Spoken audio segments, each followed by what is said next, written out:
Je m'appelle France Richemont et je vais vous lire un extrait d'un livre que j'aime beaucoup, un livre de Fred Vargas. Donc c'est un auteur, une autrice, je crois qu'on dit maintenant, qui est une scientifique, qui est quelqu'un de vraiment très original et qui écrit des romans policiers. Mais ces romans policiers sont complètement atypiques, ça a créé un style vraiment spécial parce que ça se mélange avec tellement de poésie que voilà, c'est spécial. Alors, pourquoi celui-là? Ça aurait pu être n'importe quel autre. Ce que j'aime beaucoup dans cet auteur, c'est la poésie qui se mélange à tout ça. Alors, voilà, je commence. « Oh là, commissaire !» dit Mordant en entrant à grands pas dans le bureau d'Adensberg. Alors, Adensberg, c'est le commissaire, nous sommes dans un petit commissariat. Il est certain que la longueur des jambes maigres de Mordant accentue son allure d'échassier. « Quoi ?» dit le commissaire sans lever les yeux. Adensberg était debout derrière sa table, et ce n'est pas cela qui contrariait Mordant, car le commissaire travaillait, j'ai presque toujours debout. C'est que, justement, il ne travaillait pas, il dessinait. Alors que toute la brigade surveillait nerveusement les appels des commissariats et gendarmeries du pays entier à la suite de l'avis de recherche lancé par Adensberg lui-même sur le 4e faux suicidé. Pire que dessiner, il l'aquarellait. Ayant certainement emprunté du matériel à froisi qui composait quelques paysages à ses heures. « Vous dessinez ?» demanda Estalière, qui avait emboîté le pas à Mordant. Il fallait toujours, on ne sait pourquoi, qu'Estalière emboîte le pas à quelqu'un, comme un caneton perdu qui s'installe dans une file. Peu importe sur qui tombait le brigadier au détour d'un couloir, Mordant, Voisenet, Noël, Justin, Froisy ou autre, il se mettait à la route et suivait, si bien que chaque agent était accoutumé à découvrir soudain le jeune homme dans ses pas et à lui déléguer une partie de ses tâches en cours. Cette nuit, Estalière, vers 4 heures du matin, je me suis réveillée avec une idée en tête, expliqua Adensberg. Je l'ai griffonnée sur un bout de papier et je me suis rendormie. Adensberg sortit une feuille chiffonnée de sa poche et l'attendit au jeune homme. « Dessinez » lut Estalière. « C'était cela votre idée, commissaire ?»« Voilà. Donc j'obéis. Il faut obéir aux idées de la nuit. Attention, Estalière, hein. Pas du tout à celles du soir, qui sont souvent exaltées et pernicieuses. Tandis que celles de la nuit, elles sont quoi ?»« Elles ne le disent pas, dit Adensberg en secouant la tête, trempant son très fin pinceau dans un bol d'eau. « Commissaire, coupa Mordant, je vous ai annoncé quelque chose en entrant. »« Je sais, commandant, c'est vous qui vous êtes interrompu. Vous avez dit « on l'a » et j'ai répondu « quoi ?» Vous voyez que je vous écoute. « On a notre mort !» dit Mordant, sur un ton appuyé. « Le 4e, avec le signe ?»« Oui. Encore qu'on ne sait pas si c'est le bon mort. »« C'est quoi, un bon mort ?» demanda Estalière.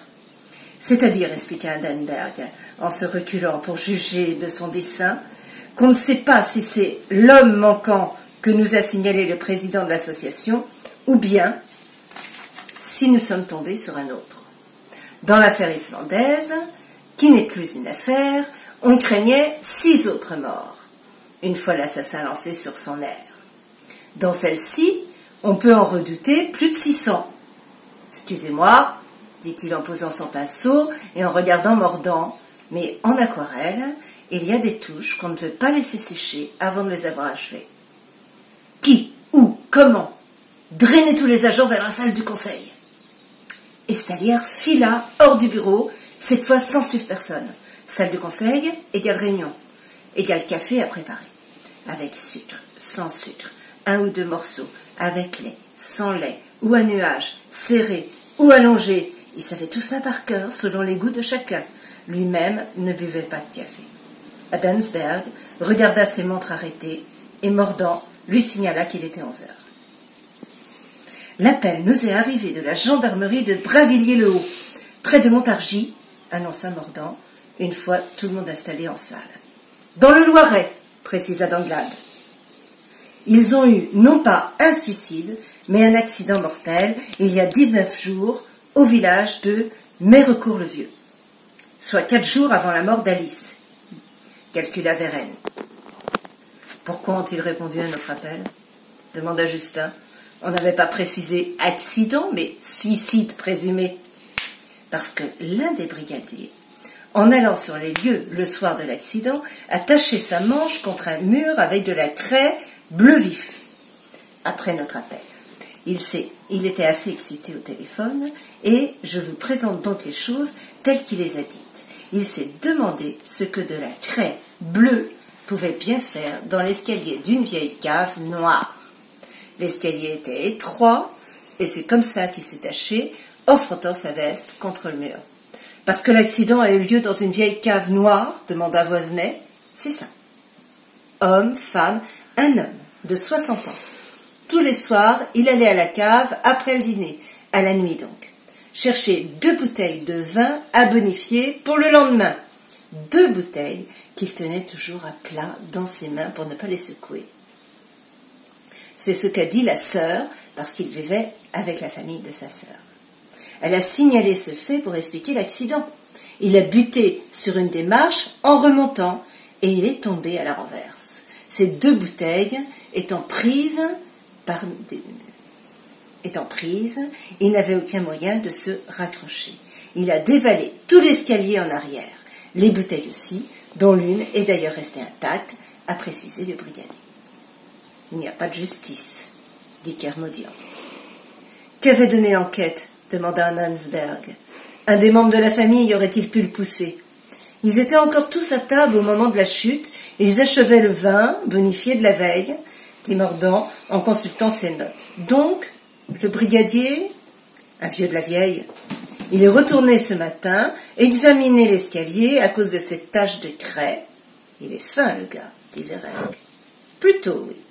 Et il a trouvé un petit motif bleu vif sur le mur crasseux, d'une 15aine de centimètres de haut. Le dessin est abîmé par le frottement de la veste, mais le signe reste clair. Mordant fit circuler le tirage photo envoyé par le gendarme. Le tueur ne cherche pas à raffiner, dit Danglade.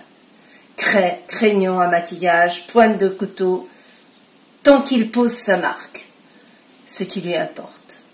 Et comme on l'a remarqué, il ne cherche pas à la rendre voyante, mais il ne peut s'empêcher de la tracer. C'est un trait d'orgueil de certains meurtriers, banalement. Voilà.